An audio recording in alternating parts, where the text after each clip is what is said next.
Have you ever wondered how electricity works? How the flick of a switch lights up a room or powers up your devices?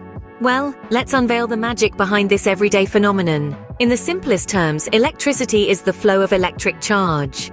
Picture this: a ceaseless river of invisible particles, constantly in motion, carrying energy from one place to another, like a never-ending conveyor belt.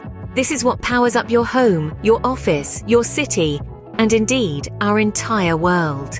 From the smallest light bulb in your bedside lamp to the largest supercomputers, everything runs on this flow of charge. The toast you had for breakfast, toasted by electricity, the music you're listening to, played by a device powered by electricity. It's everywhere, silently and invisibly powering our lives, making the modern world as we know it possible. But to understand how electricity works in our devices, we need to delve into Ohm's law. Enter Ohm's law, a fundamental principle that governs the world of electricity. Now, what does this law entail? It's a relationship, a connection, a bond, if you will, between three core elements of any electrical circuit. Those elements are voltage, current, and resistance. Ohm's law allows us to understand and predict how these three elements interact with each other. This law is named after the German physicist Georg Simon Ohm, who first formulated it in the early 19th century. The law is usually expressed in a simple and elegant formula: V equals Y times R, or V equals sine IR for short. In this formula, V stands for voltage, I stands for current, and R stands for resistance. Voltage, often measured in volts, is the force that pushes electric charge around a circuit. Think of it as the electrical pressure that motivates the flow of current. Current, on the other hand, is the rate at which electric charge flows past a point in a circuit. It's measured in amperes, or simply amps. It's akin to the speed of the flow of a river, where the water molecules are the electric charges. Resistance, measured in ohms, is the opposition to the flow of current in a circuit. It's like the rocks in a river that slow down the flow of water. Now let's go back to Ohm's law. The formula 5 equals sine IR tells us that the voltage across an electrical component is equal to the current flowing through it, times the resistance of that component. This means that if you know any two of these values, you can calculate the third one. For instance, if you know the voltage and resistance, you can find the current. If you know the voltage and current, you can find the resistance. And if you know the current and resistance, you can find the voltage. So what does this formula mean? Let's break it down. It's not just a formula. It's a tool, a guide, a key to understanding how the invisible world of electricity works. It's the foundation upon which all our modern electronics are built, and that's why understanding Ohm's law is so crucial. Think of voltage as the force that pushes electric charge around a circuit. It's a bit like a team of invisible workers, relentlessly pushing electrons from one point to another. Voltage is also known as the electrical potential difference between 2 points. To help you visualize this, let's use an analogy. Imagine a pipe full of water.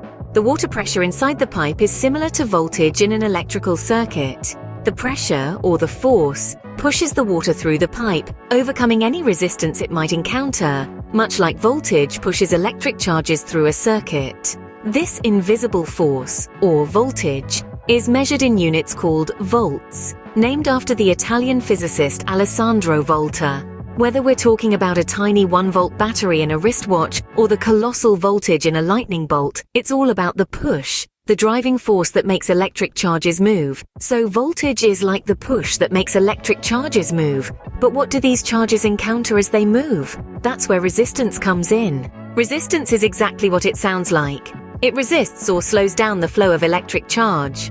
To better understand resistance, let's imagine a water pipe. The water inside the pipe symbolizes the electric charge, while the pipe itself is the conductor through which the charge is flowing. Now, if the pipe is very smooth on the inside, water can move through it easily. But if the inside of the pipe is rough, the water encounters more friction and its flow is slowed down. In the world of electricity, this friction is what we call resistance. It is a property of the conductor that impedes or slows down the flow of electric charge. Different materials have different resistances. Some materials, like copper and silver, have low resistance and allow charges to flow freely.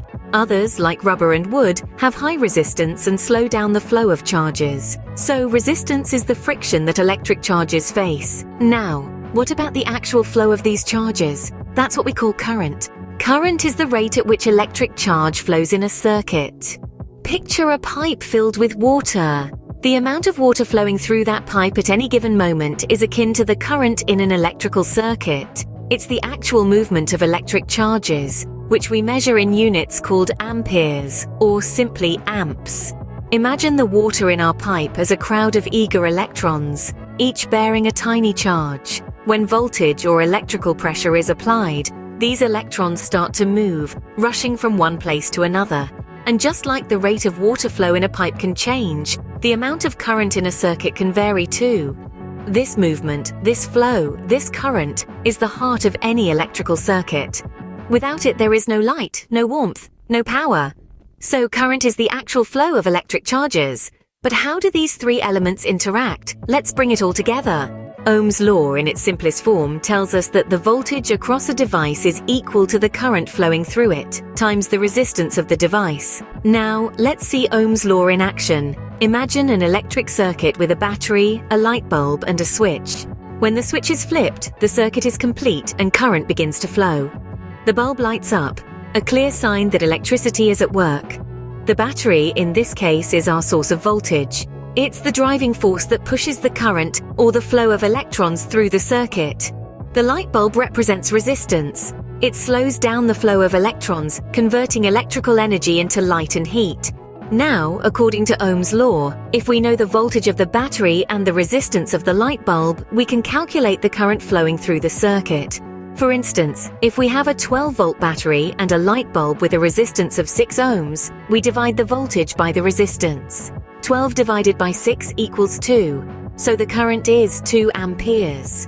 But what happens if we change the resistance? Suppose we replace the light bulb with one of higher resistance, say 12 ohms. Now when we divide the voltage by the resistance, 12 divided by 12, we get 1. The current has dropped to 1 ampere. The bulb is dimmer, showing us that less current is flowing. This simple experiment demonstrates the relationship between voltage, current, and resistance. The voltage remains constant, but as the resistance increases, the current decreases.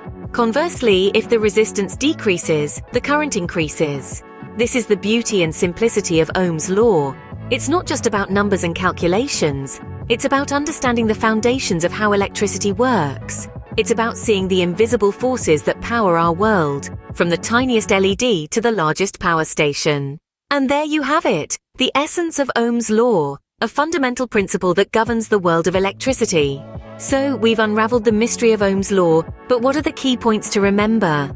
Firstly, voltage is the force. It's the driving power that pushes the current through the circuit, like water pressure in a pipe.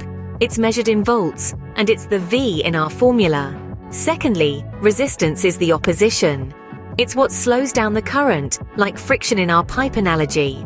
Resistance is measured in ohms, and it's the R in our equation. Lastly, current is the flow. It's the stream of electrons moving through the circuit, similar to the flow of water in our pipe. Measured in amperes, it's the I in our formula. And so the formula V equals I times R, or voltage equals current times resistance, is the heart of Ohm's law. It's the fundamental equation that governs the relationship between these three key elements in any electrical circuit. Remember, understanding Ohm's law is your first step towards mastering the world of electronics. Keep exploring and keep learning.